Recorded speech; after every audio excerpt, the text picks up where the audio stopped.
Hello and welcome to the gak.co.uk Guitar Shop podcast. I'm your host Mark Packham. Who is with me? Hello, you didn't point, sorry. I thought you were looking at Joe. I thought you were going to roll with him first, mixing it up. Sorry. Who is with me? Hello, my name's Jay. I'm the assistant manager here in the guitar store. Hello, my name's Matt and I'm the manager. And I'm Joe and I'm here for bass-related things. See, you pointed at them. Yeah, I pointed at you when we restarted because we do it the same way every week. I know, but you were looking at him. It's like that bit in Fawlty Towers when you start looking at someone but talking at the other person. Hey Jay. Hi Jay, how's it going? This doesn't make very good television. Television? No, it really doesn't. No, it makes terrible television. There's a reason we don't film this. Chaps, it's our year anniversary. Woo! Huzzah! I was going to try and find a joke to tell, but I can't find a sensible one that we can air. Okay. What about the one about the zoo? That was good. Yeah, that was a good one, but I'm going to find a better one. I'll think of one for the end. Okay, good. How is everyone? Yeah, Can good. you believe we've done a year? No. No. It's bananas, Where's isn't my it? year gone? Where has my year gone? Well, we're going to talk about that tonight. Our year in gear. Because we are proper guitar nerds, some of this year has been marked by milestones of us buying and selling equipment. And that sounds very nerdy, because it is very nerdy. So that's our topic of conversation this evening. What have you bought? What have you sold? What have you exchanged? What do you regret buying? What do you regret not buying? What did you buy? What have you kept this year? It was a tough one for me. Let's take. What are we going to do? One item each, or are you just going to talk through your... just one item each? Well, no, but to start off, To be honest, we'll go round. I couldn't think of much that I've sold for a start. Well, I've bought.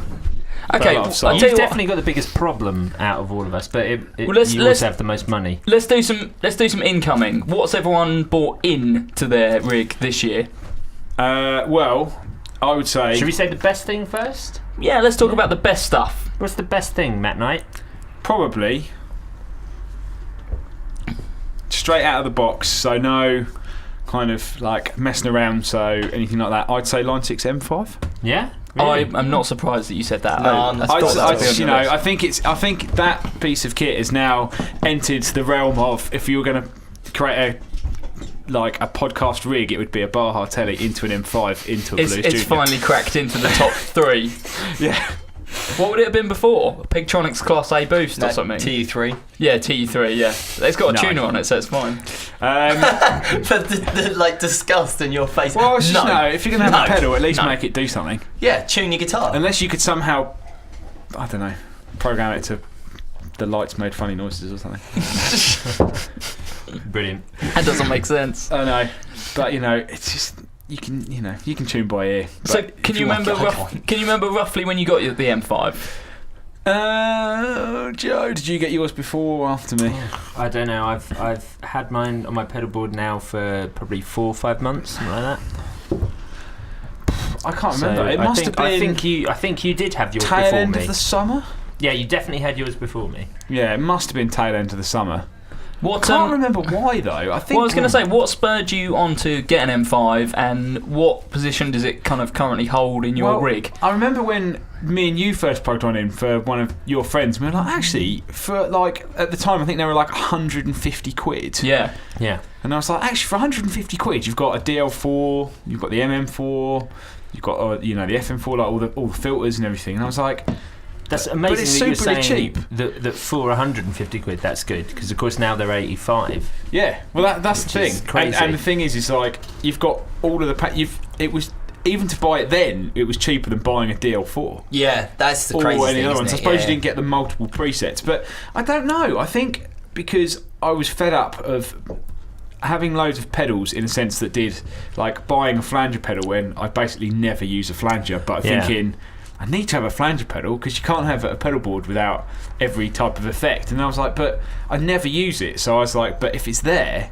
one day I might use it. Exactly, which was exactly the reason I got one as well, just so it could do everything else, which is another reason why Yeah. I bought that MIDI pedal from you So to I think access that. it was more of a case of I'll give it a go and I'll see what it was like. And actually, it ended up being like the main thing because my pedal board is like all MIDI controlled, so everything's MIDI presetable. What do you use to control it?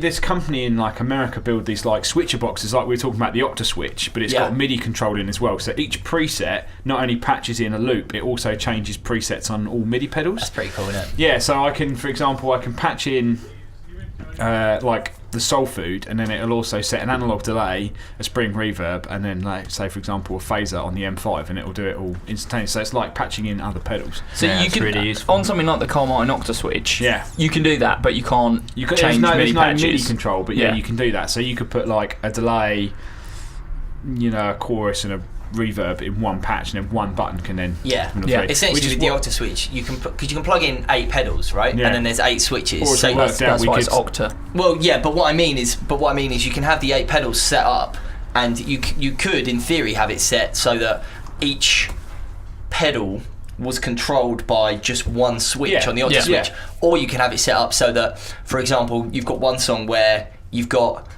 you need a distortion and a delay. Yeah.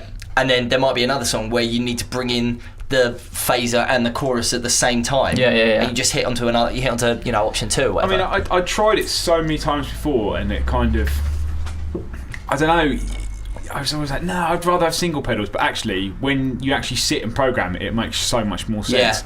Yeah. Even for just simple, there's not many times where I'm going to need all of my pedals turned on. But sometimes, if you want, I want a DD3 and a drive turned on at the same time. It's much more convenient than doing it with an ABY. Yeah, and it still feels like you maintain control. Like I was speaking to a guy the other day who I sold him a pedal board. I think it was on Sunday when we were here, and he had Line 6 FBV Express, the 4-button one, which was hooked into Ableton. So Ableton was changed, and then his guitar went into his laptop, and then the buttons on that changed the effects in Ableton.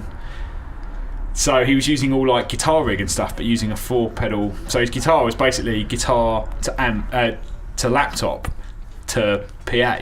So there was no amp involved at all.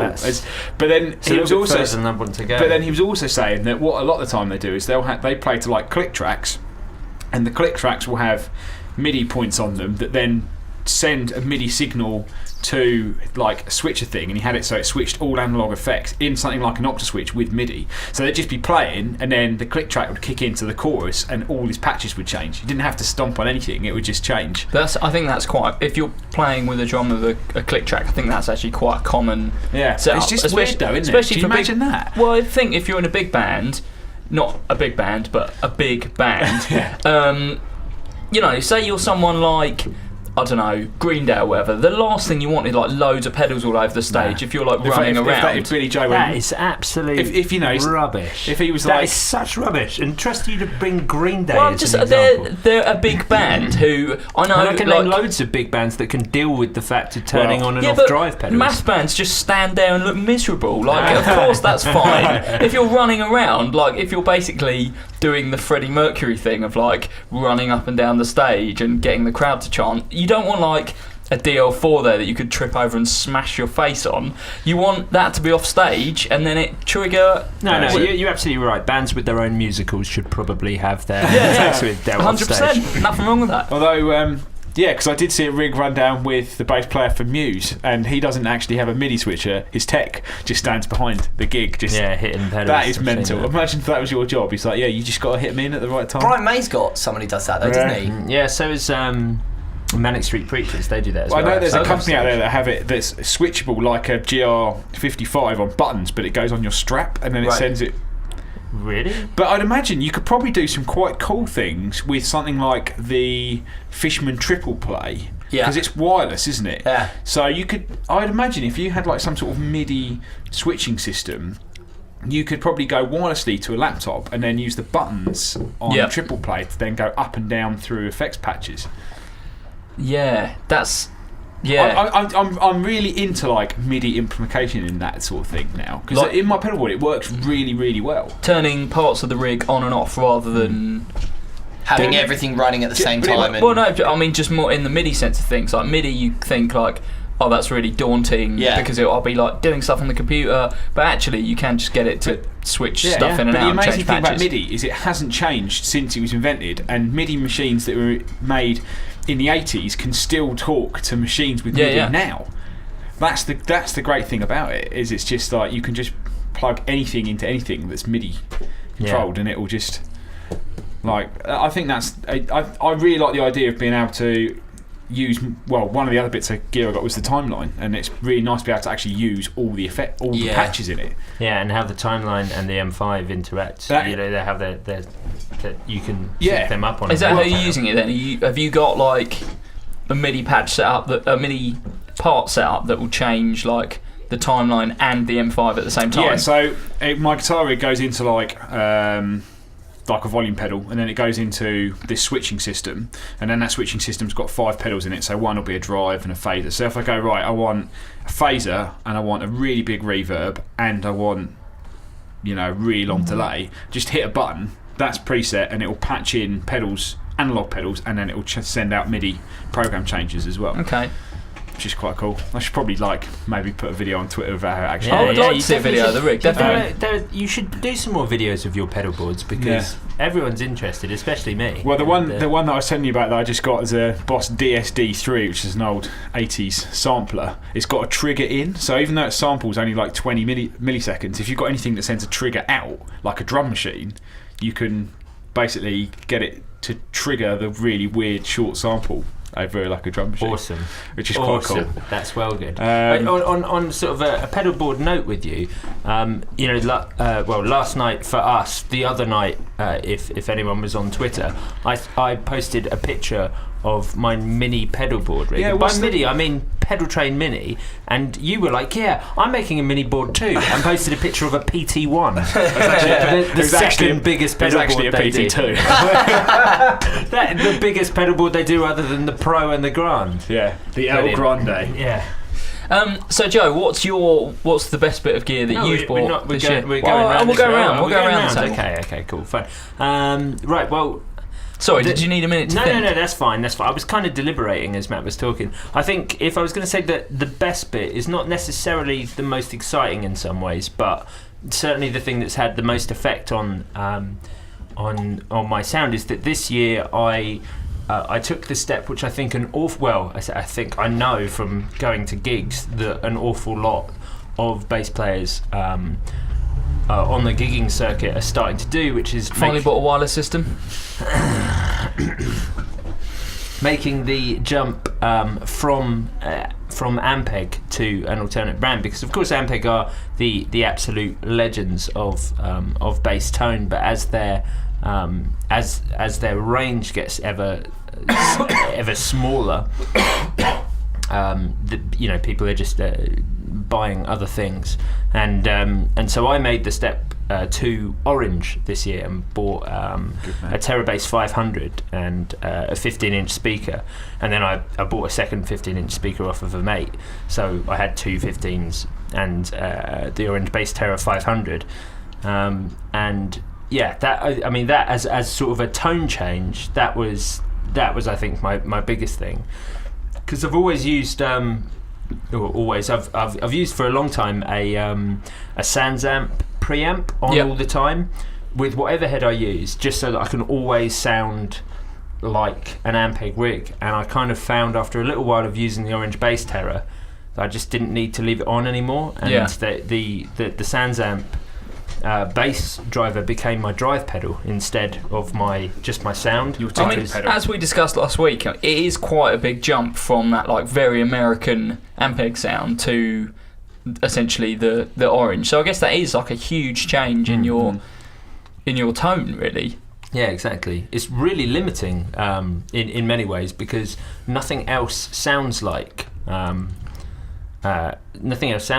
Like we were talking today about, we're about to get on board with Eden in the bass department, which is wicked. There's loads of really cool Eden stuff, and I was like, yeah, maybe I should get some, just because it's new and interesting and really cool looking.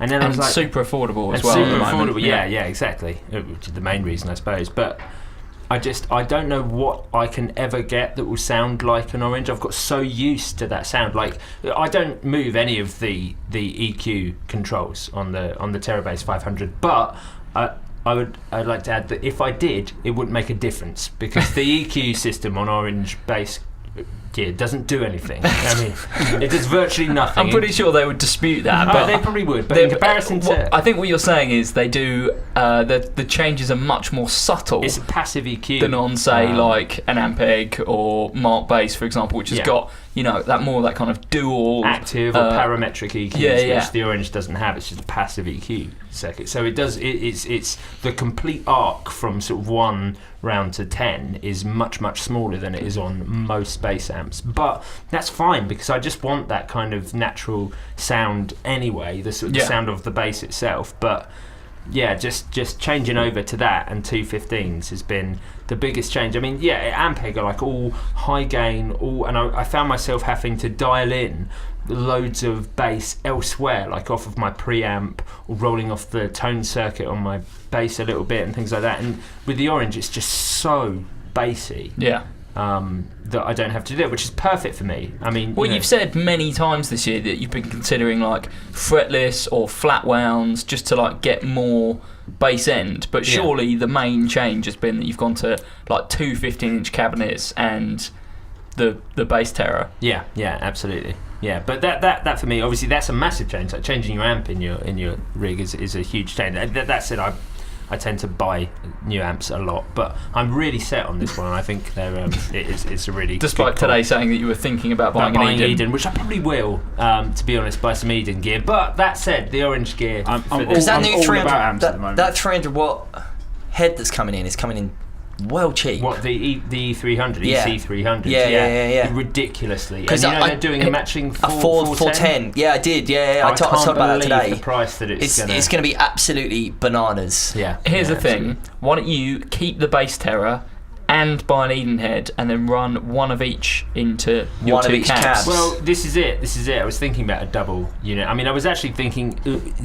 because of the stereo bass rig. Because of the price of the Eden gear, I could chop in all my Orange gear, and I could afford to buy 2 of the 500 watt, the WRX heads. I think they're not called Tourman. The Eden heads is something else.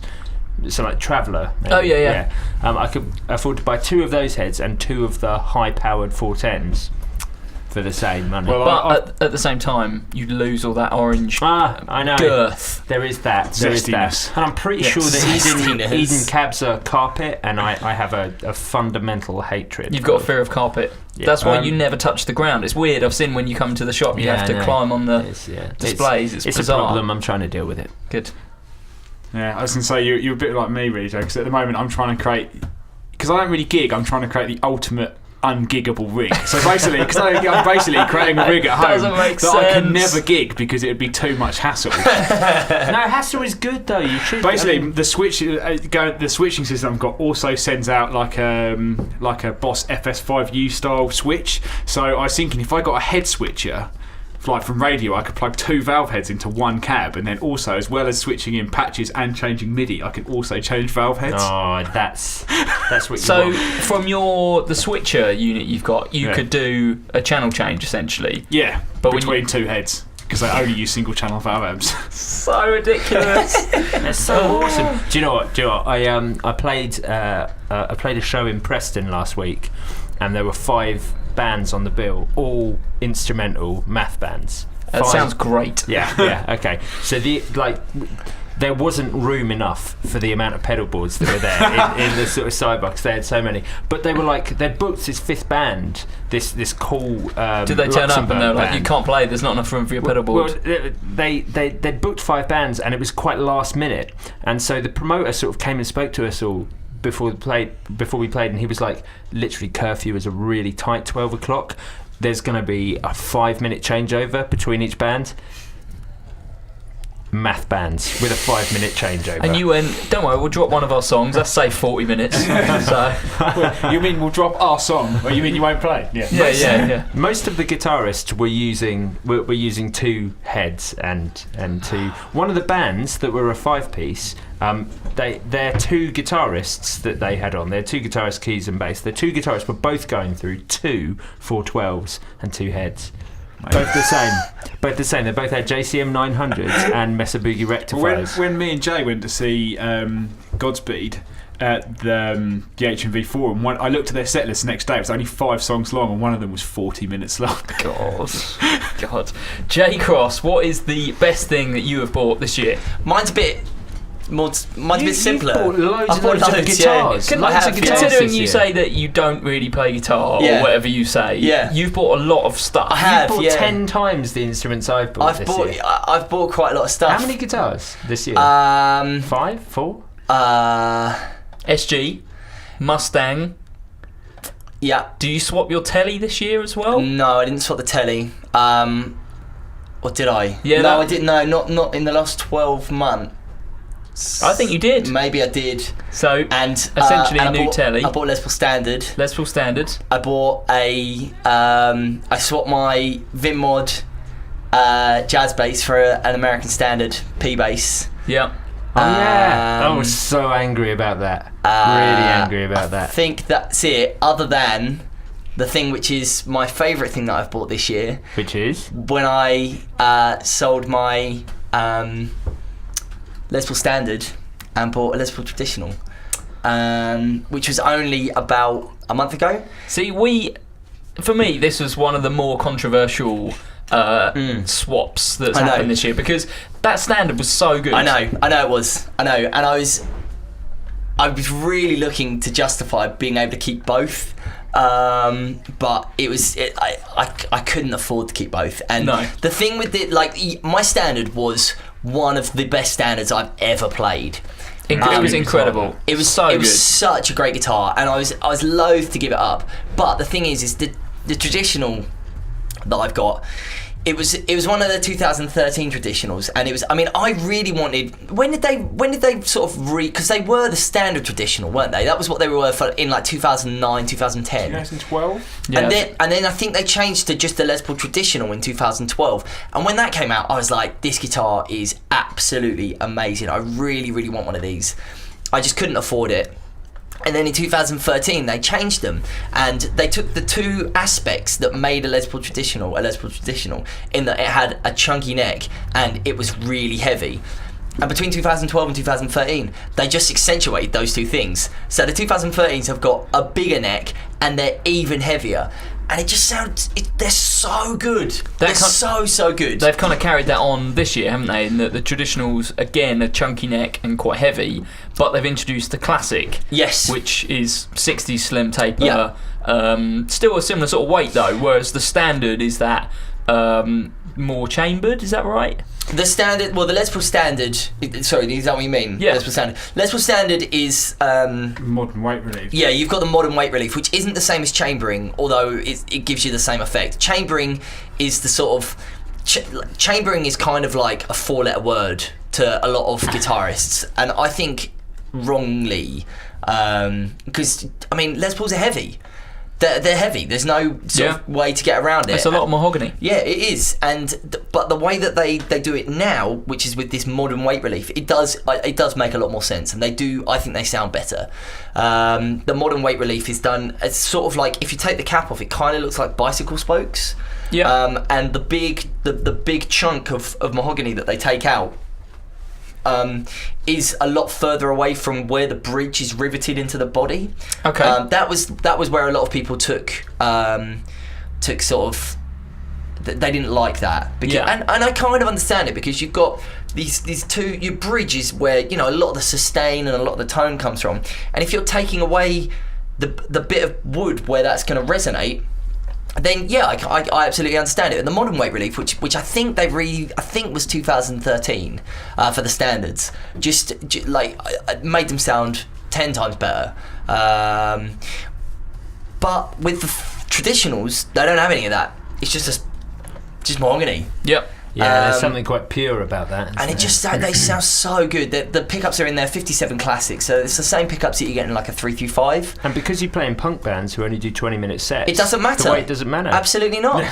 Having said that, Lars Fredriksson from Rancid had to switch from using Les Paul Customs that he was using to using SGs because of a bad back. Yeah, but so in how fairness, punk is that? Wow. Yeah, but Rancid play like hour and a half. Well, that's sets. true. Rancid Yeah. are also sort of borderline 70 years old now. That's true. Yeah. Okay, we'll give him that. But yeah, my Les Paul, like I say, I mean, I'm sure in 10 years' time I'll look back and be like, My back. No. I'll be like, I really shouldn't have sold that standard. I really shouldn't have done it. But right now, it was 100% the right decision. 100%. And I hope that this podcast gets immortalised so that in 10 years' time I can listen back to it and be like, yeah, was it the right decision? Oh, at the time it was. And it like the traditional I've got now is absolutely phenomenal. I think that's the thing. Out of all the gear that I've probably sold this year, some stuff I remember, some stuff I can't. At the moment, I love that. Oh, you jumping ahead to stuff you've sold? I was just going to say. What I was going to say was, there's nothing that I regret yet, because it made me think we were talking about some gear that I sold like 4 or 5 years ago. Yeah. And now I'm like, oh man. But no, my traditional is I absolutely love the traditional, and I understand why a lot of people don't get on with it. If you play in a real band that does need to play for more than 20 minutes at a time or whatever, then they are heavy guitars. There's no two ways about it. They're very, very heavy guitars. But I just think it's wicked. I absolutely love it. I would say out of all of us here, I've probably bought the least. Yeah. But Yeah, I would say that I'm the most kind of like pure bass player here. Like I love just plugging a bass into an amp. Like I think That's that all right. sounds really Yeah, good. no, that's So cool. for me, it's actually really difficult to we actually- rack up on gear. You pointed out something the other day when we were talking about this, when I was talking about compressors. You pointed out something very fundamental about your playing style. So to let's mine. go. We were talking about this because you've just spent, or you've probably spent 500 quid on compressors this year in different forms, and we worked out that Geezer, CS3 is like 69 quid. Yeah, I love the CS3. after talking it through, like what are the solutions? Why compressors? Should you put them different in the chain? And what ones can you get? Just buy a pick. That was it. We worked out that Mark doesn't need a compressor Because he every plays with the note plectrum. that I hit is already maxing out the front end of the amp anyway, because I use a really heavy plectrum. So I So- could have spent 50p. So looking at this has been. I'll give you one. I've got like 10 in my pocket right now. You can have it for free. You don't even need to spend 50p. So, for me, this episode has been quite difficult because I've not really bought that much stuff. The only thing that I've bought this year that I Yeah. still have got is the Boss ME80. Like because it's not a Because bass. you bought it 2 weeks ago. Well, yeah, but also because it's not a bass product. Like I don't need anything else ever for my bass setup. I've got the bass that I've used for 12 years and the amp that I've used for 10 years. So I'd kind of fancy treating myself to a guitar thing that I can sit in the lounge with, headphones, and I've kind of talked about it so much in the past few podcasts. I just can't stress how good the ME80 is. I was playing it last night and I was just like, I just really want like a nice sort of pushed amp sound, and I would say that multi-effects, always their weakest feature are their the drives and the modelling. Yeah. I was totally fine with this. It sounds great. Yeah, but- through headphones, it sounds really good. But that's not surprising because the Cosm, that's the big push, and I think they're pushing it a little bit less nowadays. But for the first, with the like ME25 and the ME70, Boss made a big song and dance of this. Oh yeah, it's Cosm technology, and we're sitting here like, what does that mean? Like, I can't remember what it stands Composite for. Object Sound Modelling. There you go, composite object It's been sound. out for a long while. I think Yeah, it they've was had it in things for ages. But I think I think it really, really does make a big difference. If you compare it to like a lot of the amp modelling sounds that you get, the Cosm stuff. If you've got something that's Cosm enabled, it does sound absolutely brilliant. Like I did a show using one of the Boss Fender reverbs, and that had Cosm built in. Yep. Just go straight into an amp out of it. Sounded great. Not an amp, but straight to the PA. I think where they excel, and I think in particular where the ME8 excels, is if you want that pushed amp sound. I think that is the modelling that they've nailed. I still think that the really overdriven stuff, you're still going to get a much better result just with an amp that's got drive on it. It's where you're having that like pushed Marshall or pushed, tweed Fendery sound. The Cosm modelling is the best out of all of the of that range of digital modelling for that particular sound. So that bit of compression on the front end, and I had like a small amount of slapback delay, and it just sounded so good. Yeah, just perfect for stick a set of headphones on. The delay sounds good in the headphones. Perfect for the lounge. I think the only thing for me that tops it, but you have to plug in an extra component, are the pods, the HDs, and they only sound better when you plug them into the DT25s. Yeah, because your pod works as your digital preamp, and your DT25 works as your analog power amp. So it physically pushes and pulls and changes the way the amp actually reacts. Well, I think that's not really a fair comparison, because then you've got an amp. You've got an amp in there, and the valve, right? The output stage is valve on those. But that's what I mean. They're so good that the only way you can really get close to it is a digital preamp. And a valve output stage. And a valve output stage. Totally. And even the more overdriven stuff, out of the modelling side of things, just into a set of headphones, I think until you go up to something like, like a Kemper, which is much, much more money, something like an ME80 is just phenomenal. I'm having great fun with it. I would probably rather have an ME80 over a Kemper, just because they're easier to use. No, I agree. I fully agree. I just think, it depends what you're going to do with it, though, because the Kemper's great for all of the amp profiling and the amp recording. If that's what you want, then absolutely brilliant. True. It's a different Kemper. Yeah, it is. But for like with the Kemper, can I put on 4 different delay pedals at once? That is true. God, maybe I should get an ME80. Do you know the ME50 is the only pedal that is? I love the fact it's on your Mini. I moved it onto my Mini, but it's always been on my big board. It's the only pedal that's still the same out of everything. But what you didn't answer was, do you run the CS3? Yeah. This is the thing. This is the first question. So Joe put this picture up of his Mini pedal board, and it was like the majority of the pedal board was this ME50B, and then there was a few other pedals. But I happened to notice that he was going into a CS3 and then into the ME50B. Now, the thing about that is the ME50B, the first stage of an ME50B is the compression circuit. The ME50 literally has a CS3. There is a CS3 built into it. No, it's a CS2 built into it. In fact, it's not even that, because you only get 2 controls on the compression stage on the ME50, which is the only thing I'm really That's fussy. Not true. Yeah, because you've only got level and sustain on the. You've only got 2 knobs. No, to control. and tone. No, you don't. Not on the compression stage. Oh, on the 50. I'm thinking about the 80. Yeah. On the 80, you might have more. On the 50, you've just got level and sustain. So it's the CS2. Did that not have a tone control? Oh, it did. So it's not even really a CS2. No, it's just CS2 only had volume and sustain, but it had a little switch. Yeah. Oh, okay. Because that got me. Because I saw that, and then it got me thinking about. I'm sort of on the hunt for a Boss ME5, which was like the first one they did, but the ME5's got an OD1, a DS1, a PH1. This sounds it's amazing. got all the original Boss pedals in that go for like £200 each. Yeah, ME5s go on eBay for like 80 quid.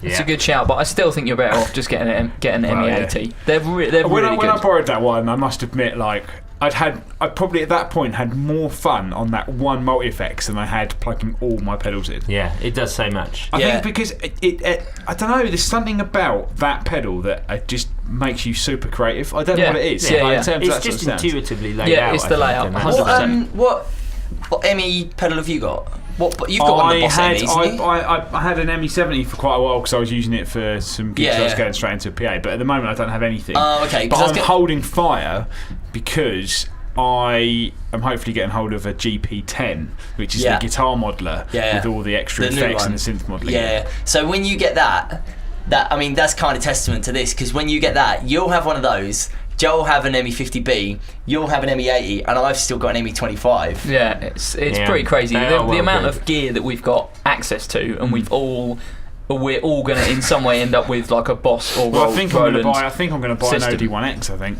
Yeah. Oh really? Yeah, I think so. Sorry to interrupt there. That's just sent me on another train of thought. With the new Boss pedals, are they on the ME80? Yep. Because you have to update it though, right? No, that's the GT100. It's just the GT100 that you have to update. It is worth mentioning. GT100 has now got version 2 software available, which has got a lot more. 2 new amps. 2 new amps, And loads more loads of pedals.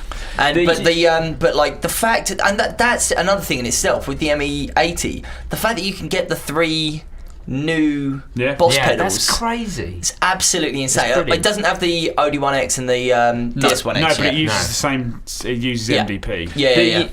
One of the joys of owning the ME80 is putting on some headphones and just going into the Terra Echo and listening to that effect.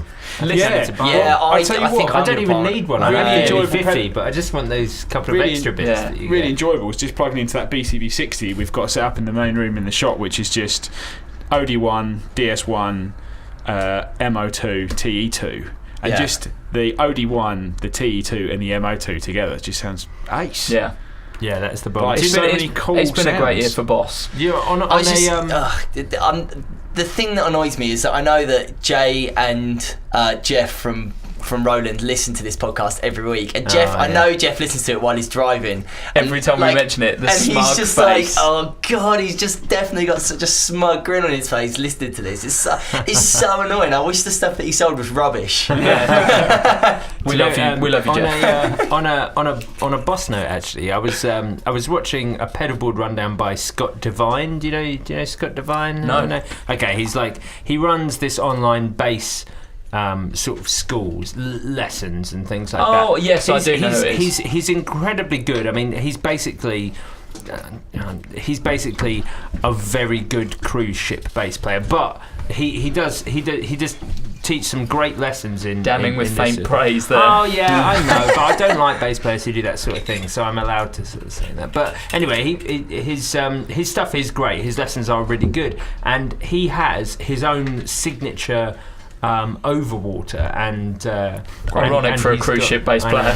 I know. And he has a great a really amazing Olympic white over candy apple red heavy relic P bass. Yeah. You can buy it from with a here, matching headstock. I don't know. I think he probably got it. To be honest, he's that big sort of thing. But anyway, he was doing his pedalboard rundown the other day. I was watching it. It's about a year old, but I just never watched it. So I was watching it on YouTube, and he's got like everything on. There's like a Mark bass compressor, a Mark bass super synth, the Good choice. the a couple of Mooga Fugas sort of things. Like all of them are extreme high end pedals. And then he was like, and my real essential synth tone, and he had an OC2 and a DS1 next to each other with just all the octave, all the sub octave on, and everything else off on the OC2, and the DS1 just whatever, and he hits them both together, sort of side on, and gets the most incredible like drive synth sound. I bought an OC2 this year.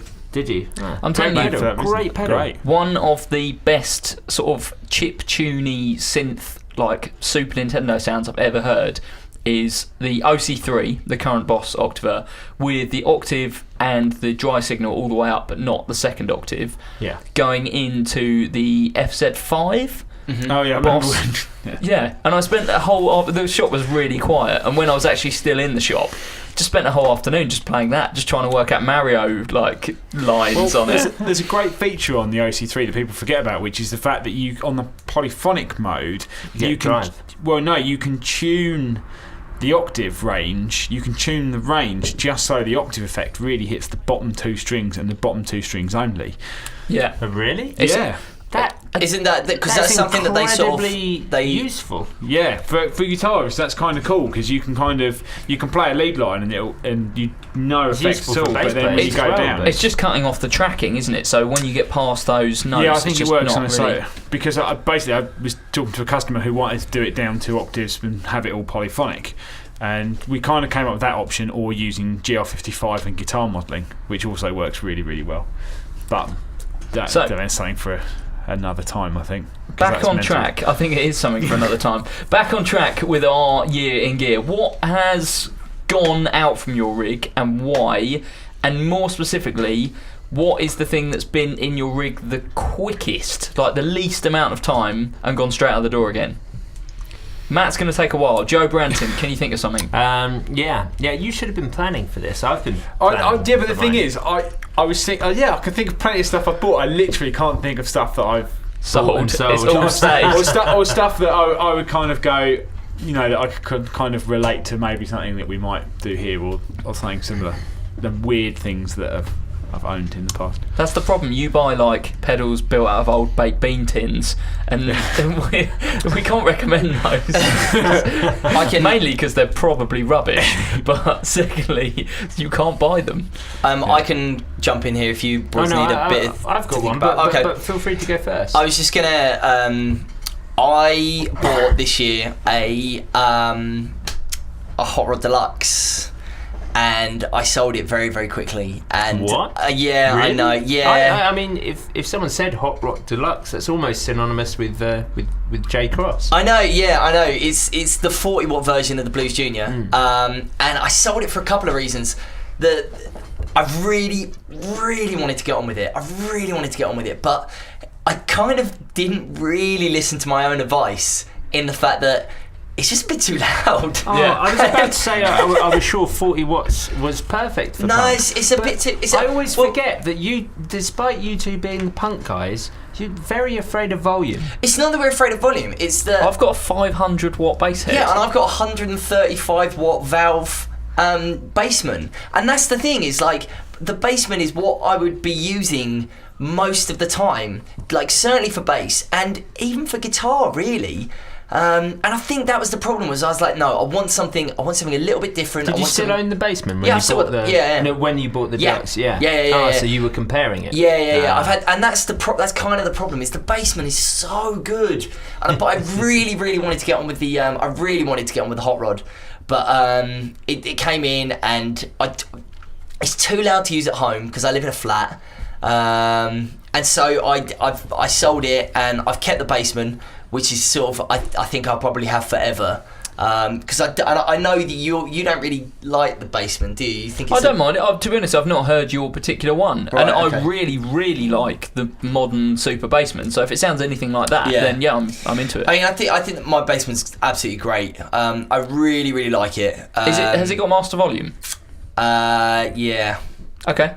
But then I'm into it. Yeah, basically anything with a master volume. That's all. It doesn't really. Oh, so you can push the gain. Yeah, but it doesn't really drive. Well, no, but that's fine. But I think you need to be able to tame, and this is the problem on the Hot Rod Deluxe, is the clean sound doesn't have a master volume in any way. I completely agree. So if you want to push it at all you can do is crank the single channel volume. Yeah. Whereas on the drive channel, really useful, but it doesn't clean up. 100, yeah, absolutely. I can completely agree.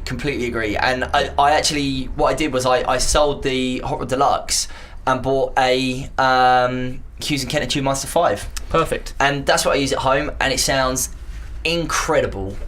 Absolutely incredible. I mean, it's too quiet to gig. Like, I love being able to gig it, but I've got my Bassman for that.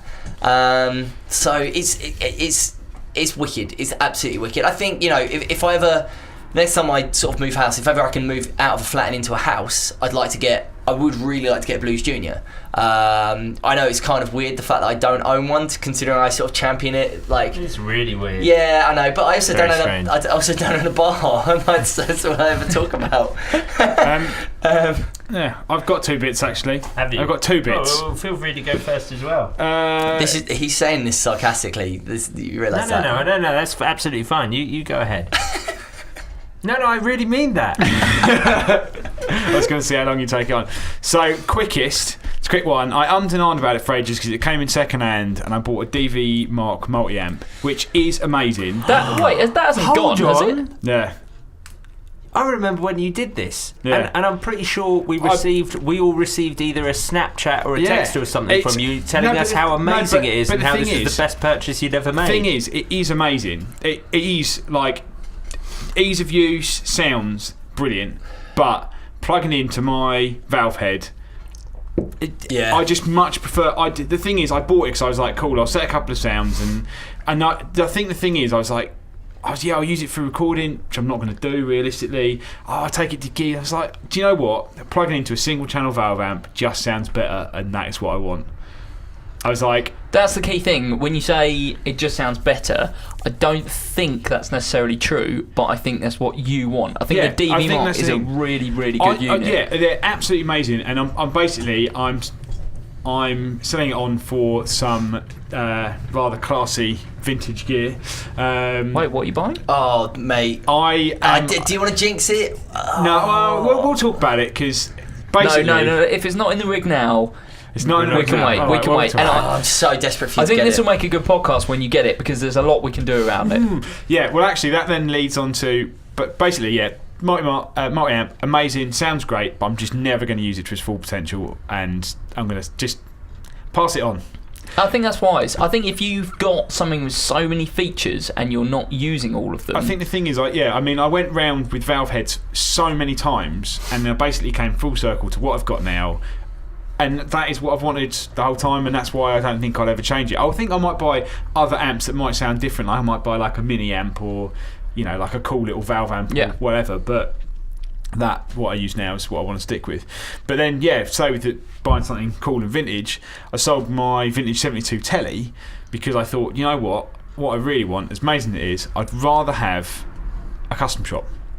Because as cool as old guitars are, if you've got a really expensive one or a really old one, you're probably not going to gig it.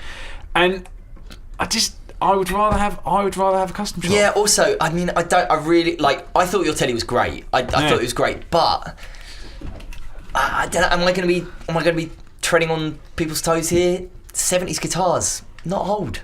It's not old guitar. They are old. Well, and they're really old. But it's not like. I don't know. They're not. They're certainly not from the best era. Yeah. But I also for bass. Yeah, but the thing no, is, I don't agree. But with 70s, it wasn't 50s basses. 50s great. Basses don't exist anymore. 60s basses. 60s great. basses. Great, but far too expensive. 70s bass is still great, but they're not as good as you could get custom shop now. Current custom shop. I disagree. No, I 100% agree with Jay. Having played a lot of 70s P basses, I think if you spent the same money you're going to spend on a 70s bass buying a new custom shop bass, you're getting a much better instrument. Absolutely. And 100%. Matt's 70 was it 72? It was a 72. It was a Telecaster built in 72, but it was a 72 standard Telecaster. Yeah. So essentially, it was like what we would now consider a 52 or a 50s Telecaster. No, it was Rosewood Neck. Yeah. So 60s. Well, no, it's just it was then they had you had the choice of rosewood or maple. But it was what? Yeah. Or maple. But it was but essentially it was like it was a. It was a 50s telly. It was the equivalent of an American Standard in 1970. Yeah. But I think that the custom shop tellies that we've got that were built this year. On the wall are better than the telly that you had that was 72. Do you know what? The thing is, I think playing-wise, yes. Sound-wise, the pickups were very nice in that. And I think the thing is about 70s guitars is it wasn't a time for Fender and Gibson, but it was a time for other brands. Yeah. Ibanez. 100% Ibanez. All the lawsuit stuff that came out. Best instrument I've ever owned was a 1979 Ibanez Roadster. Yeah. The 78 telly that I had, I miss a lot, and I shouldn't have sold it, and it's one of my only guitar regrets. But if I had it now, the money that is worth, which is probably about $2,000, maybe 1,800 quid, something like that, I would buy a custom shop guitar. 100%. I think that's the thing.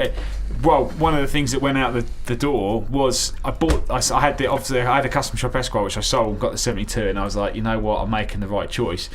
Looking back on it, I probably didn't, but it is what it is. But the thing is, I thought when I sold it and I went, you know what, I'm just going to buy another custom shop. There's so many out there, and they're all so different, they're all so cool, and you can pick your own. I was like, do you know what? At some point, I can just spec up, what I want, or everyone's got something different. I was like, I can just have whatever I want, basically. Do you know what and I know it's going to be good, and I can pick the pickups, and I can pick the neck profile because I've tried all the neck profiles. I don't think I would spec one up. You think and you this just is wait for one to definitely a come in? debate for another podcast. No. Specking one up or getting one off the wall, I would definitely 100% take one off the wall because I know what it feels like. Yeah. I'd have a lot there to choose from. I know they're in stock and I could take it away straight away. I know how much it is.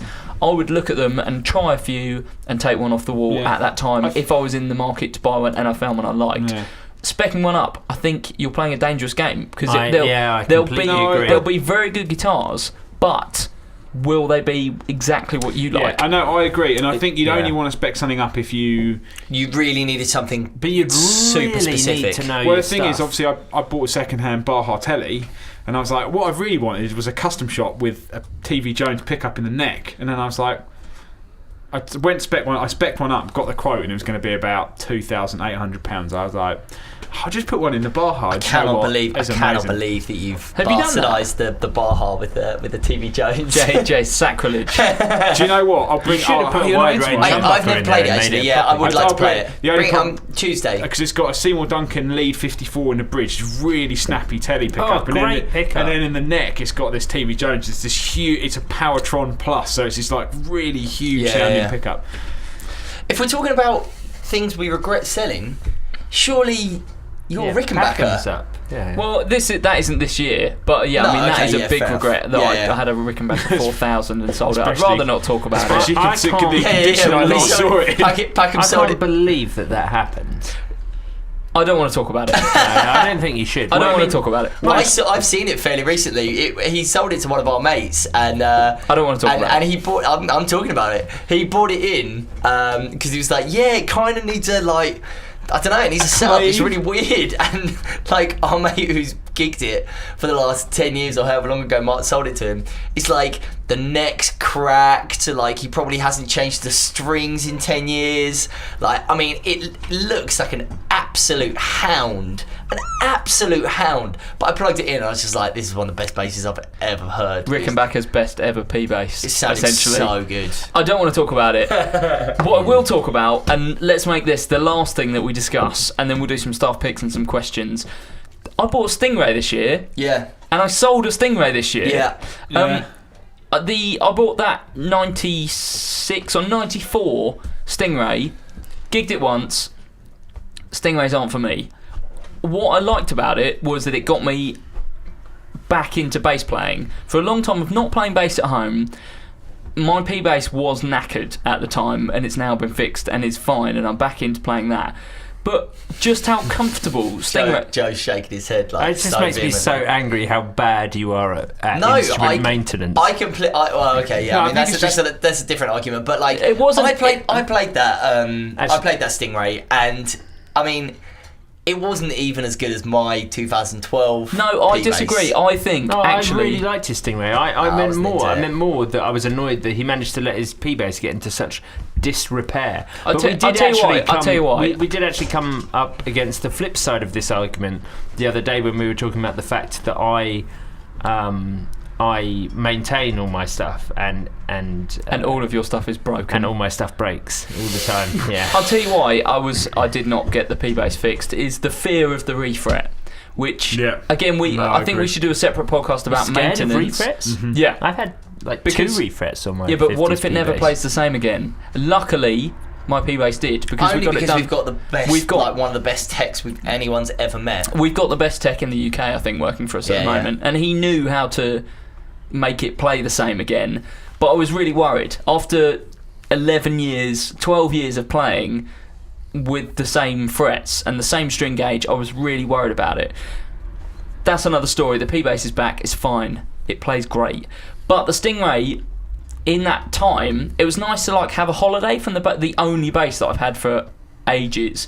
And I played the Stingray loads at home and really, really enjoyed it. And the quality of Music Man Stingrays from the one that I had, 94, even before that, up to now, I think they're unsurpassed. Oh, The yeah. build quality is phenomenal. I am still so good. gobsmacked by the Sterling Ray 34s. Yeah, Absolutely staff pick gobsmacked last by week. them. It was very good. the thing is, I think you are the same as how I am with amps. Is the fact that you've got the amp that you want, and nothing else is going to change. That's it. You're never going to have anything else. And I think the thing is, you've got the bass you want, and you can buy loads of other gear. I've also got the amp that I want. Yeah, so you can buy loads of other gear, but it never.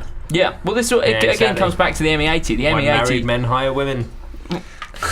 The ME80. The ME80 was the best thing that I bought this year because it essentially didn't have any competitor in my rig. It was just a nice thing that I bought that would also enhance me playing more guitar.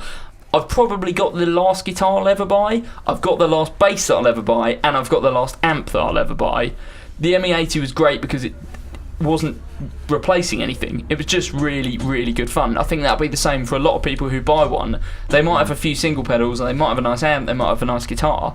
The MEA is really good because it's got loads of stuff crammed in for not a lot of money. Same with the M5, you know. Yeah. It's definitely not the last guitar you'll ever buy. One day, a custom shop telly's going to come in, and you're going to go, I'm going to have that. I think I'm settled. The Les Paul Really? Junior. No, I mean, your Les Les Paul Paul Junior is Junior. wicked. I completely agree. Do you know what I thought about the other day was that one day Billy Joe guitar's going to come in. Oh, 100%. And everyone is going to try and fight for Oh, it. Someone 100%. came in today and said, we came in like 3 years ago and we saw one and we really wanted to go for it, but we decided to go for something with 2 pickups, and now I really, really want the Billy Joe. Like, Big can you mistake. get one? The double cut, the white one. And I was just like, that guitar was so good. I was like, I really hate to break it to you. It wasn't white, was it? It was TV yellow.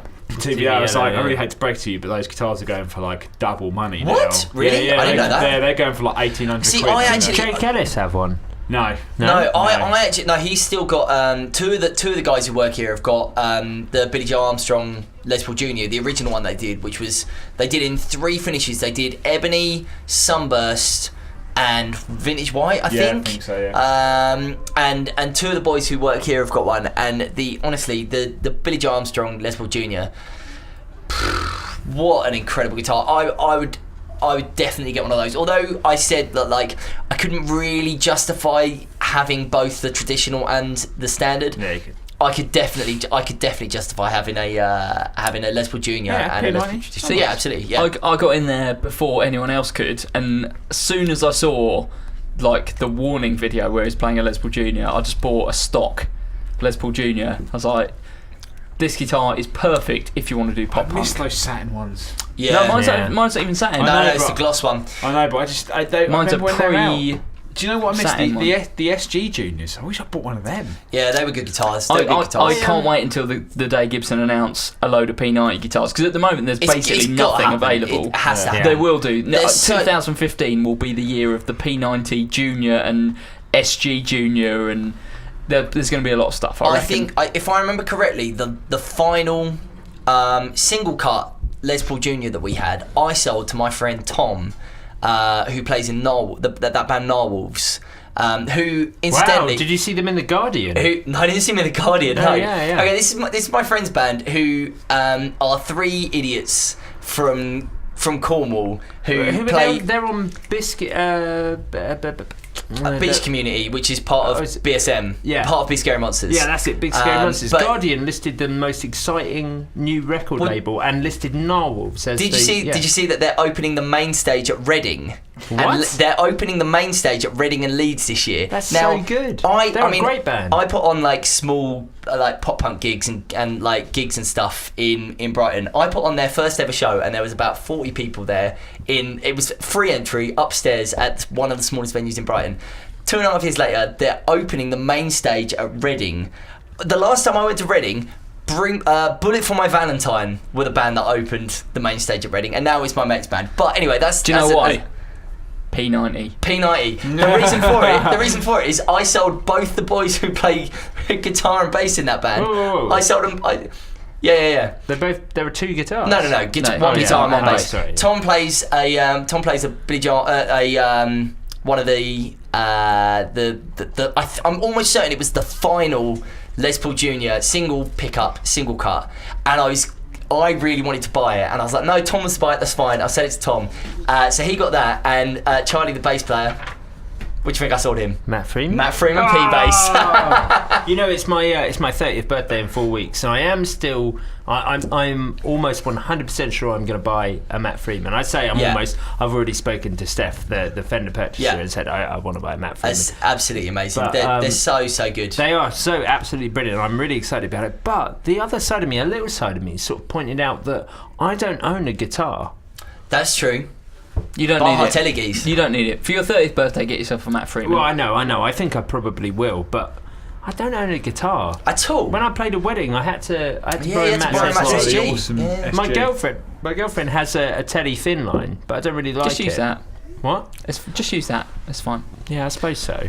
Gents, we're so far off topic that maybe we should do some staff picks. Okay. What has everyone been playing this week? Matt Knight. So I've gone. I was trying to think first of all about cheap pedals that make cool sounds, and I was like, you know what? Actually, we bought in a Yamaha Pacifica today, and I played it and went. The blue one. Yeah. Is that buy-in? Yeah. I went. You know what? Dude. Great for you. You need a guitar. Yeah, Perfect. and I love Yamaha. Exactly. Yamaha Pacificas, awesome because they're not a lot of money. Yep. The necks feel really good. Yep. Humbucker, 2 singles, coil tap. You don't need to change the pickups, but if you want to change any of the parts, they're pretty much all universal. And what I was thinking was, I'm pretty much set on getting one of these Boss GP10 guitar modelers. But I'm going to need a guitar that I can put a MIDI pickup on. Don't want to put a MIDI pickup on my Baja. Don't want to put a MIDI pickup on my SG. Don't really want to put one on my custom shop Strat. So I kind of need and I don't really want to put one on my baritone because it's a baritone. Pointless. So I need a good guitar that I can basically not worry about the pickups and just have have the MIDI pickup on, because the guitar modelling is great, but the main thing I want it for is the audio over USB and the re-guitaring. Not just reamping, but re-guitaring. I'm into it. What is... Well, you know what reamping is. Yeah. So with the Boss GP10, you can re-guitar. So it does audio over USB. Right. So you use it as an interface, but because it's a guitar modeler with a pickup, so you record your guitar, it records it dry, plays it back, and then you can remodel the guitar. So if you go, cool, record as a Strat, you know what, it's going to sound better as a Les Paul Junior. You just send the audio back and change the guitar model. That is pretty impressive. That's That the is first. amazing. I can't wait. It's the first unit I to can get think one. of that can do that. Yeah, I can't think of anything else that does it over, because what it's doing is effectively recording the guitar, but not from the pickups, from the hex pickups. It's recording it dry. Yeah, but also then obviously because it's USB, you've then got MIDI control over USB as well. So I've got this kind of weird, crazy plan for some sort of. I think we talked about it before, but I think the plan is as soon as we can get you a GP10, let's do a week of videos where you essentially do a different. You do a video every day with the GP10, and you go, right, here's what I learned about the GP10 today. Because I spoke to Jamie from Boss about the GP10. He's had one for about a week, and on the last day he was just like, yeah, I just discovered this menu that basically means that it's a completely different unit to what I thought it was, even though I've had it for a week. And also, he's the Boss product manager for the UK. Like, he knows more about Boss than anyone in the world, except probably Matt, or anyone in the UK, except probably Matt Knight. So, I think it'd be good to do that. And I'm excited for you to get the GP10. And I think a Yamaha Pacifica might actually be the perfect guitar to put it on. Yamaha Pacificas are reason wicked. Great guitars. And this is the reason I got a PT2 is that the GP10 is going to come on pedal board. I'm going to have pedals, and I'm thinking about doing a split input guitar rig, one that goes into an amp and then one that goes straight into the GP10, GP10, and then I can do like some stereo. I don't know. That sounds basically, like awesome. I said, I'm making the ungiggable rig. This is the plan. A rig so complicated that even God himself could not eat it. Yeah. Jay Cross, what have you been playing this week? I'm sort of just rolling with Gibson this week, and You've been Gibson heavy. I have. I really have. I've been on a real Gibson tip recently. I never really think about Gibson as being a punky sort of company. Nah, they're like Steve Jones, Les Paul Custom, Billy Joe Armstrong. You know, they do a lot of. But I mean, I suppose not when they were actually a punk band. Yeah, that's true. But I tell you what I've been playing, which is, I guess, a little bit out of character, but I saw it and I thought, oh, this looks cool, this looks interesting. It appealed to me both sort of from a musical point of view, in that it was like looked cool and like probably is going to sound quite cool, but also from a shop point of view, in that, wow, this is actually really interesting and very good for the money. I picked up the Gibson Custom Shop ES139. Now, I mean, I'm not great when it comes to the sort of the numbers. I can look at something and be like, oh yeah, that's that thing, and I can tell you what pickups is in it, What's but I probably the can't remember the 139? serial number. The 139, very good question there, Joe Branton. the 139 is... It's almost like he was about to tell you what Yeah, it was. absolutely. So, I think in the past we've described 339s as kind of halfway between a Les Paul and a 335. Yeah, in that it's kind of smaller bodied, but it's still semi-hollow. A 139 is kind of halfway between a 339 and a Les Paul.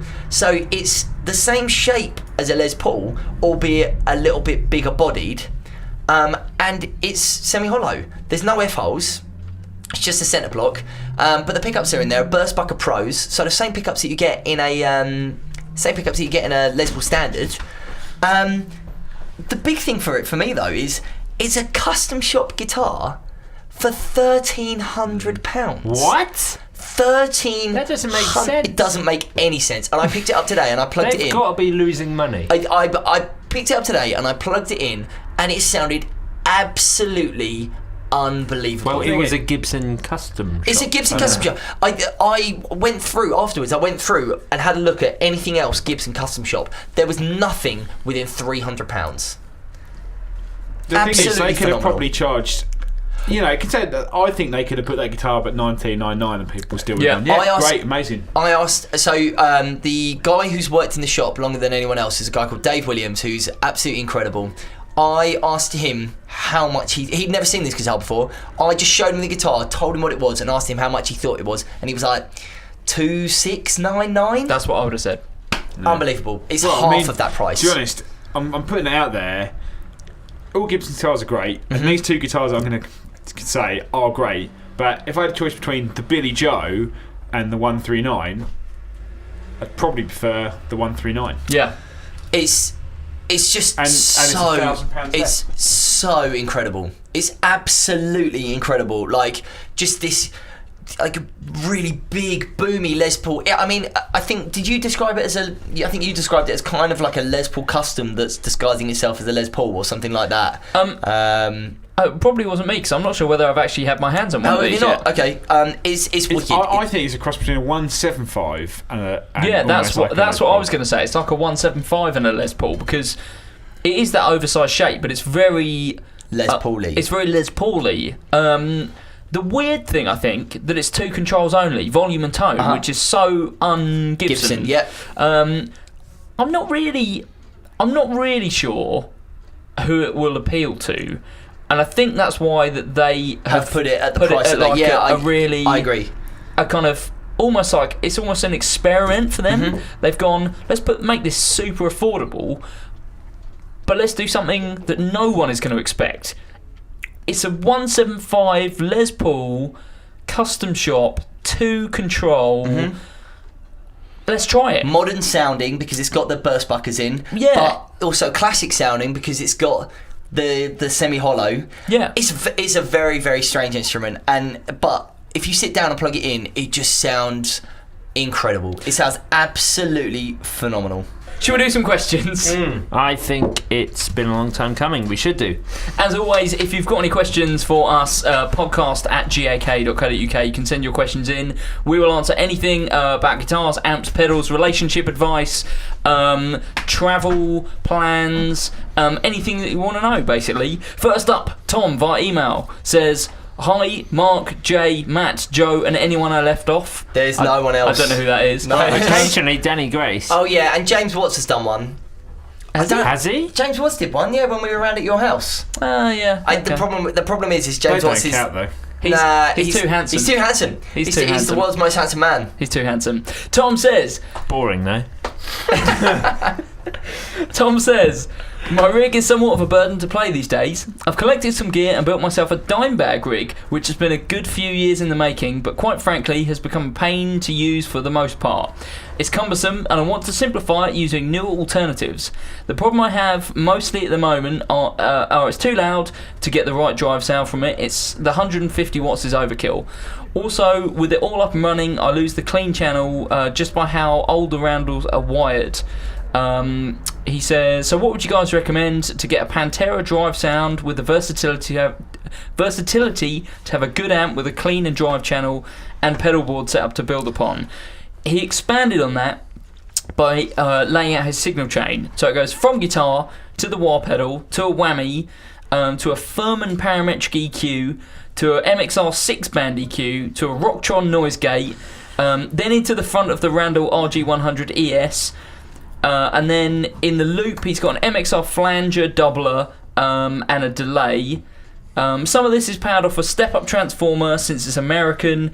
The channel switching I've done with a dodgy 6-pin connector and sometimes bleeds channels into each other. Also, having the 2 EQs in front of the amp makes the clean channel unusable anyway. Turning them off will require a bypass loop because they both don't have their own foot switches. Also, the MXR has to be physically disconnected or the battery will drain. See how much trouble this rig is, which is why Dime had a tech working controlling the noise gate, whammy, flanger, doubler, delay. Thanks in advance. Tom, I appreciate your email. It really sounds like you have backed yourself into a corner. In terms of that is a lot of gear for essentially, I guess, quite a simple sound. Well, really. no, I think the thing is actually he had. I mean, from what I understand, that pretty much a very, very similar sort of rig. Yeah, that is pretty much bang on. It literally Pantera sounds. rig. I mean, I was trying to.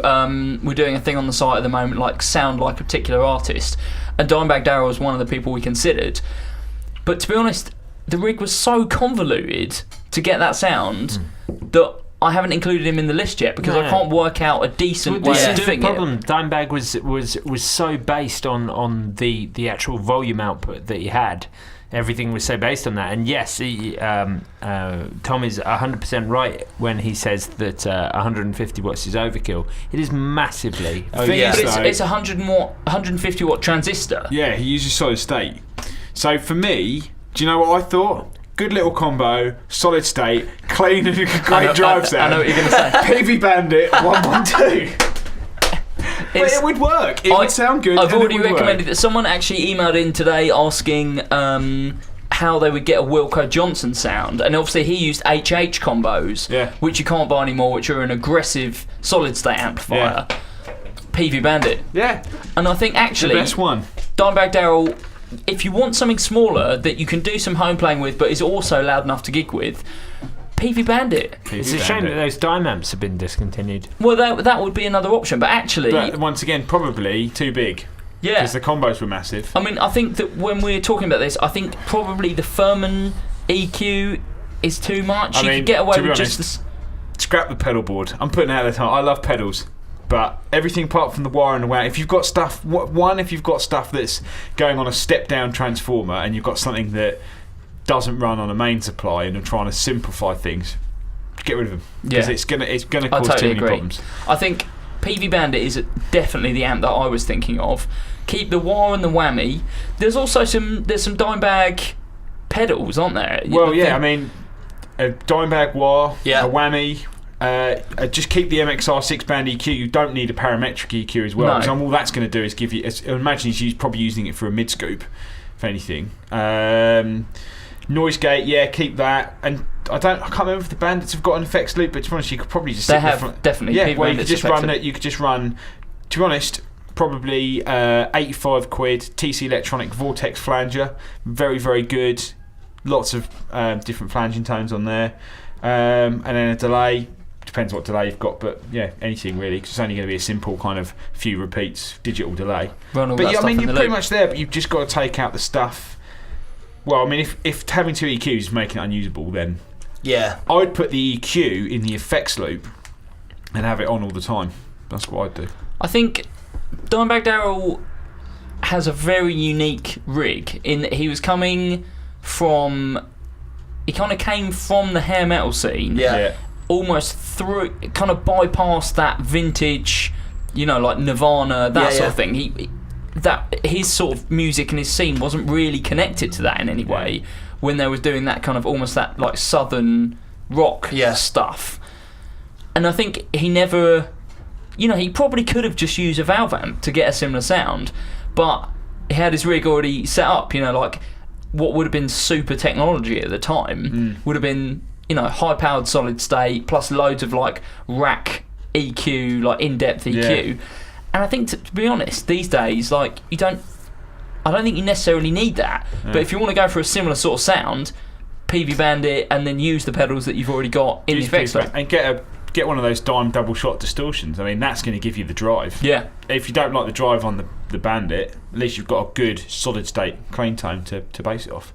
No point in going for a solid state amp that's got a load of effects in. Yeah, I just don't think you'll get the same sound. No. You just won't get the same sound. Also, I think it's worth noting that once you do get all this sorted, please tweet us a video of you playing Cowboys from Hell, because for someone who doesn't really like, for someone who's not really into sort of traditional like guitar-led music, Cowboys from Hell is continually one of those songs where I regret ever cutting my hair. Straight out banger. I used to have absolute jam. I used to have really, really long hair, and I used to windmill to like inappropriate ska punk songs. And I wish that I was into metal back when I had long hair. So please tweet us in a video of you playing Cowboys from Hell, because that song is an absolute jam. And just for me, if you could make sure the camera flashes for a second on the PV Bandit logo, because that would make me super proud. There we go. It's one of my favourite amps of all time. Yes. Rob, via email, writes in and says, "Dear podcast crew, having seen the esteemed competition praising the sounds they were getting out of an orange Terrorbass head, I've been wondering for a while what sort of noise one can get out of a bass amp. Questions also arise as to whether one can get into trouble running guitar heads through bass cabs, 15-inch speakers being another curiosity. I also wonder whether the much praised Bass 6 sounds better to the panellists' minds through bass or guitar amps. Still playing a PRS Tremonti SE I bought from you age 15, for which many thanks." Nice. So, I guess this question is this question Jay Cross and Matt Knight versus Joe Branton? No, I don't think. Wait, I don't think it's that. I think his first question is, what does a six-string guitar sound like through a bass amp? Mm-hmm. And secondly, what is the Bass 6? Go. Cool. The first thing you have to do is go through the right bass amp. Yeah. I was very lucky to last week play with one of my favourite bands from Luxembourg called Mutiny on the Bounty. Great band. Great band. Even I like that band. Do you? I can't believe you. If I remember correctly, I saw them before you did. Really? Yeah, I think so. Yeah. Oh my goodness. Yeah, I know. How about that? Weird. I put them up in my flat. I mean, I don't care. Okay, fine. Anyway, one of their guitarists plays through an old Music Man bass head. Okay. And you think about their sound. Their sound is like they have. I don't know their sound. Okay, fine. They have buckets. Their guitars sound like Jamaican tin drums. Yeah, it's very, very. It's like very clean and very tinny. Lots and lots of effects going on. And so I think if you get the right sort of bass amp for the job, then I think if you want that sort of sound, if you want like a super clean sound that can handle an awful lot of effects, I think you'll get the headroom from a bass amp. Yeah. I totally agree. If you want something distorted, I wouldn't worry about using a bass amp, because generally a guitar won't push it enough in the right frequency spots to get a decent drive out of it.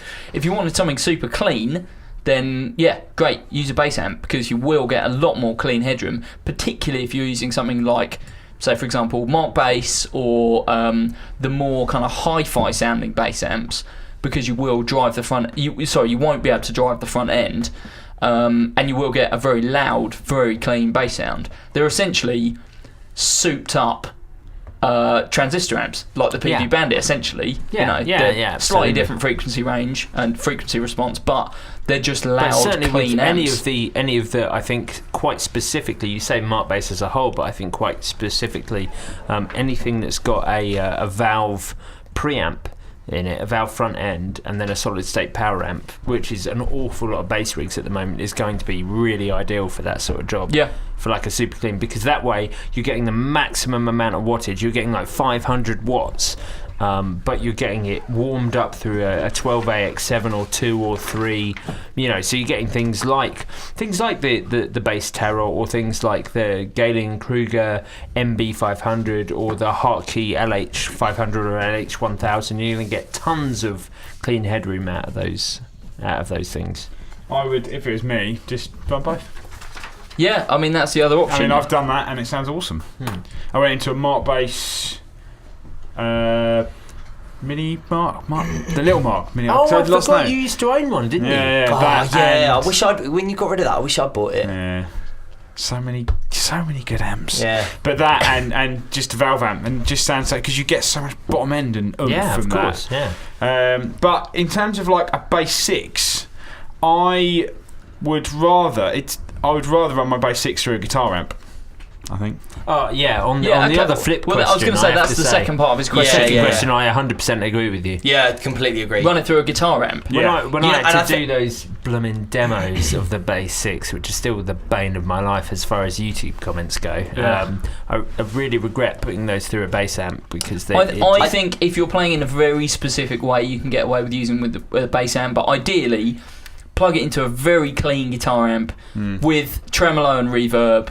You sound like you're in the swamp. Yeah, I tell you, the best. I've been wanting to do it, and I've still never done it. The best amp that I reckon this would sound unbelievable. If you plug a bass, Bass 6 into a Delta Blues 1x15. Yep. How incredible would that sound? Yeah, that would sound good. That's got to be the best I think one. we need to do that. I think we need to do that next week. 15-inch speakers, which is actually the third part of his question. Yeah. So actually, 15s can work very, very well for guitar. It kind of depends on how you do it. But yeah, the Delta Blues 15, great combo, and would actually, I mean, the key's in the name, Delta Blues. It's all about that kind of swampy It makes me Bass think of the 6 65 tone. Twin Custom 15. Yeah, great amp. Also would very much suit the Bass 6. So, Rob, I hope in a kind of rambling way that's answered your question. Yes, if you want a super clean bass tone, a super clean guitar tone at high volume, get a bass amp. If you want to go for the Bass 6, I would say probably don't use it as a bass. We've talked about this before. It's not really a bass or a guitar. It's kind of almost like a different effect in itself. Yeah. And a kind of swampy sounding guitar amp is the way to go. 2 more emails. We're going to do them both very, very quickly. First one is from Staniel. Staniel, long time listener. Long time Staniel. listener. No time. No, Staniel's definitely. He follows me on Twitter. Actually, he retweets quite a lot of stuff. It's a bit weird. Hold on, is this? No, he's great. Is it? Could they not decide between Stan and Daniel? Or is it That's like right. a Twitter Yeah. handle? Right, Staniel. Staniel. He's messaged us a few times. So Staniel says, "All right, mate. Quick question." Our guitarist is selling his OR120 and cab. So that's orange OR120 and cab. And wants to get a combo. Ease of getting it around and that. He's looking at a deluxe reverb. The Blues Junior looks too small for him. Yeah, I know. Haha. He says that a twin is too loud. He uses an OCD, so that's a full tone pedal. The OCD, Matt. Yes. Yeah. Uses an OCD when he wants a bit of bright. So he wants preferably a single channel combo that he can have turned up pretty good while keeping a clean sound. If you've got any suggestions, that'd be ace. So he's after a single channel combo, valve combo that he can turn up. Can I very quickly note that with regards to the OCD, that Mutiny on the Bounty, their bass player, has an OCD on all the time. That's his clean sound. Good. That's his clean sound. His Excellent. clean sound Yeah, is an orange AD200 going into an OCD, and then he just has an MXR octave pedal that he uses as his boost on and off. That's it. He has 2 pedals on his pedal board and a tuner. Amazing. Anyway, back to Staniel's question.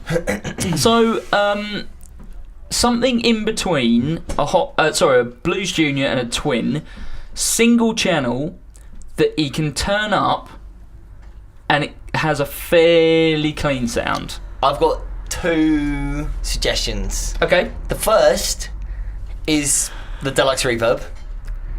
The second, AC30. Yeah, I mean that would be an option, but will it stay clean enough? No, I think it will. I think it will. But I don't think Deluxes would either. It depends on how loud you need to go. depends what you mean by clean. Yeah. Firstly, it depends what you mean by clean, and secondly, it depends on how loud you need to go. You know, if you turn the Deluxe up to 10, then it's not going to stay clean. But I think the AC30 will. I think it will stay. It will stay clean. It's just a different type of clean. It will have a more It's a brittle more top end. mid-driven clean. It will, yeah. I think you. It depends how deep and rich you want the sound. If you want that kind of, I don't know, if you want a little bit more bottom end, then probably the Deluxe. But I don't know. That's a tough one because even though it's not single channel, I was going to say PV Classic 30. Classic 30, absolutely another option. In fact, or Delta Blues. Oh no, I was going to say Classic 50, but too big. I mean, I would say Hot Rod Deluxe, which is 2 channel, but again, just Hot use Rod the Deluxe. clean channel, and then bring in the OCD for any drive. How much do you want to spend?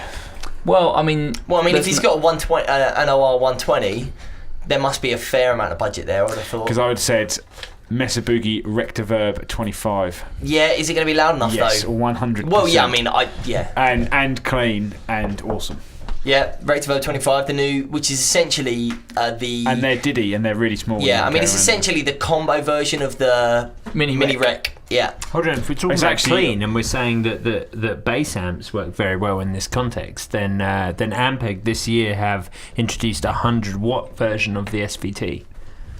Too loud. I think that won't do the job tonally, in that it will be loud and clean, but not too the flat. character that they Yeah, I want. think it'd be too I flat. agree. I think definitely Hot Rod Deluxe is an option. Yeah. Definitely the Mini Rec 25. The Rectiverb 25. Rectiverb 25 is an option as well. And none of these are single channel, but I think if you just leave the clean channel on and use the OCD for the drive, that will sort out Staniel's problems. Yeah, I think so.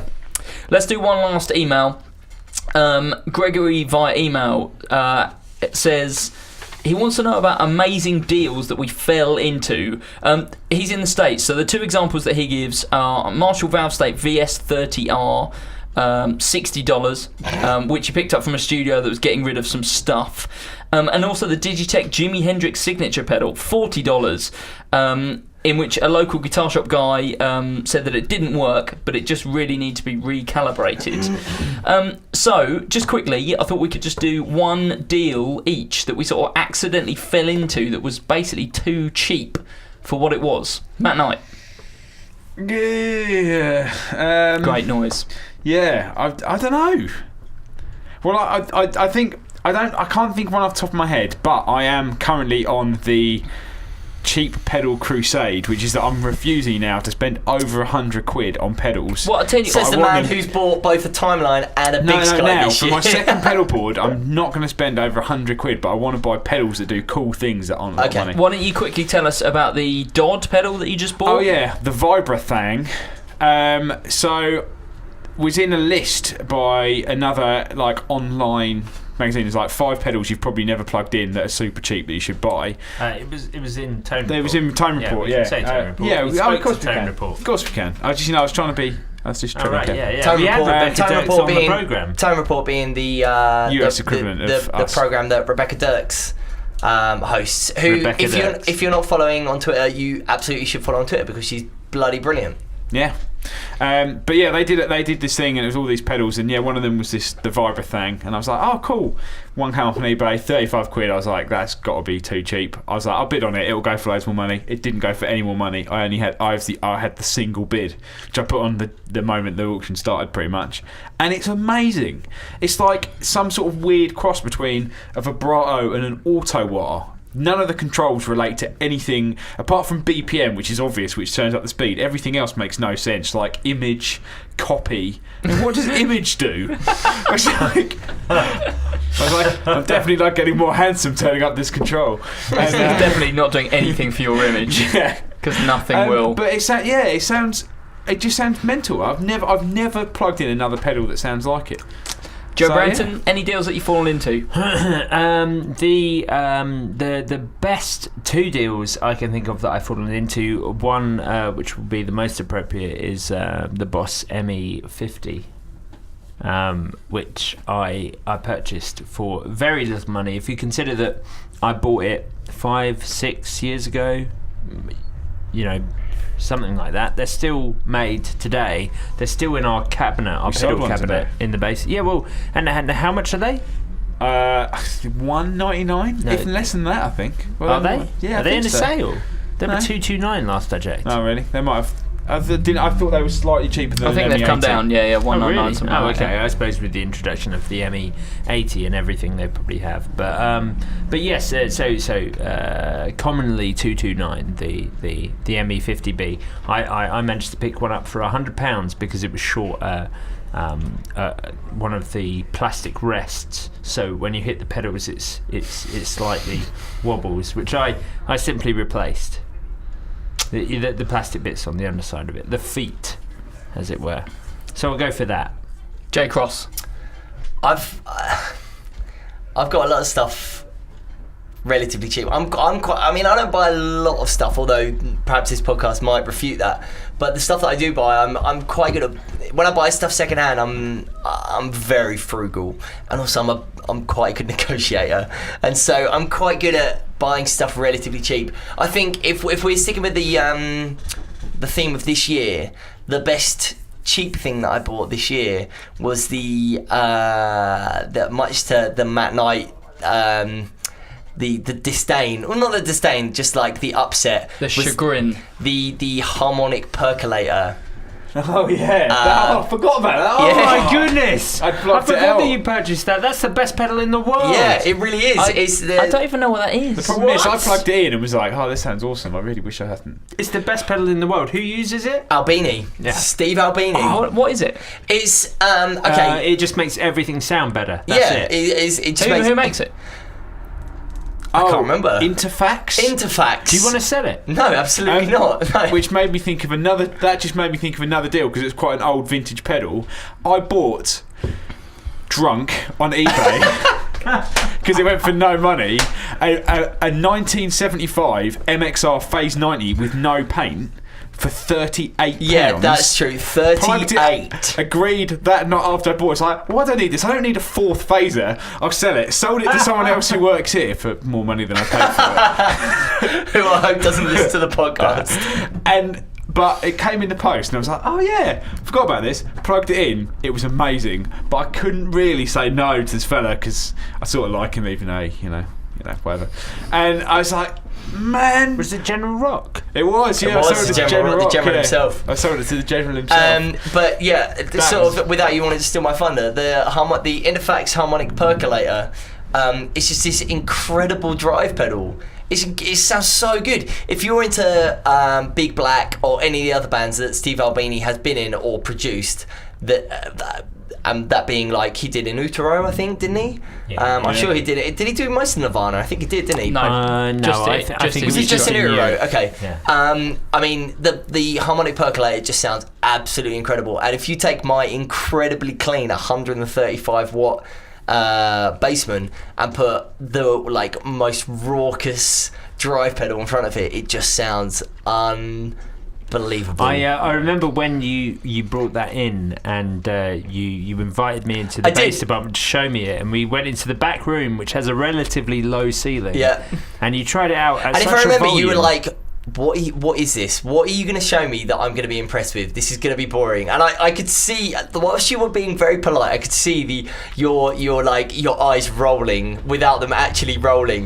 And then I played it, you were like, oh yeah, that sounds incredible. It was that the ceiling was producing dust, as you played it. It was shaking. The entire room was shaking. I mean, that was partly obviously to do with the volume that you were playing at. Yeah. But also, it was the most incredible amount of clarity within a drive tone that I've ever heard. Yeah, it sounds so great. Yeah. I'm going to jump in and say that in contrast to the thing that Jay bought, which he did buy from here, but you probably won't be able to get your hands on, the best deal I've ever fallen into was when I bought a Korean Squier Telly, which I guess the equivalent of now is like a classic vibe telly. Yeah.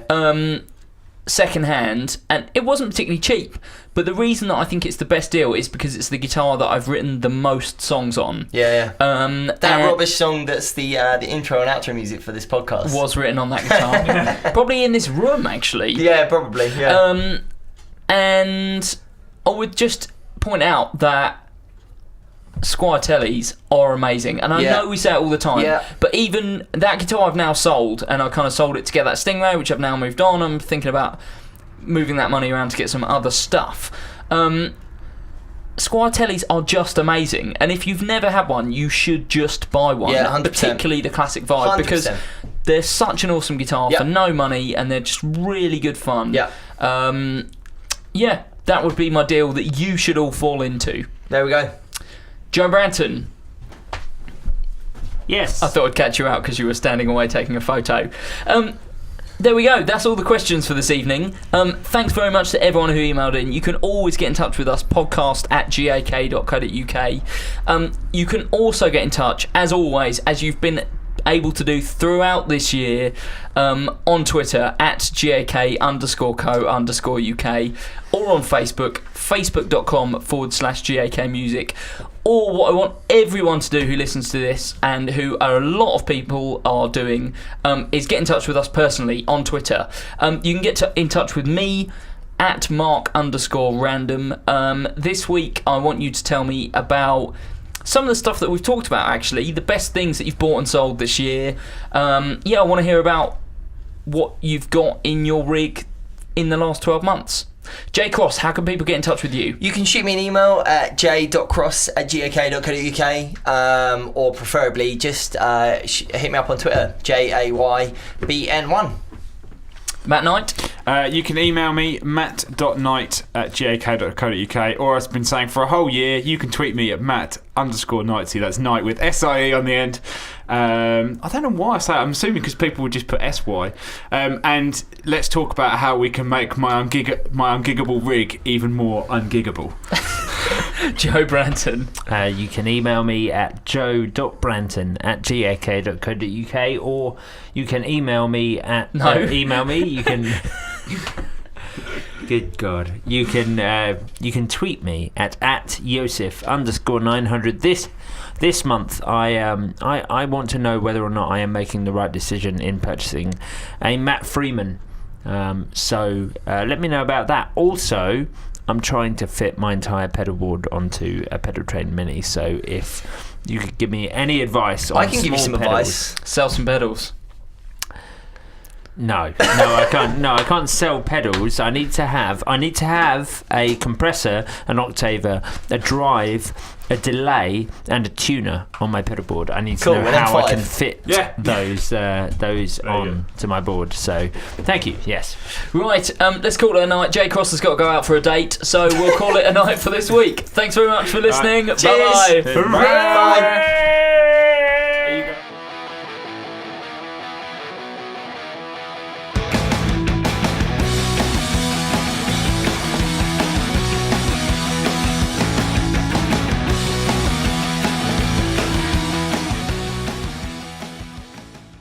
Why do penguins need glasses?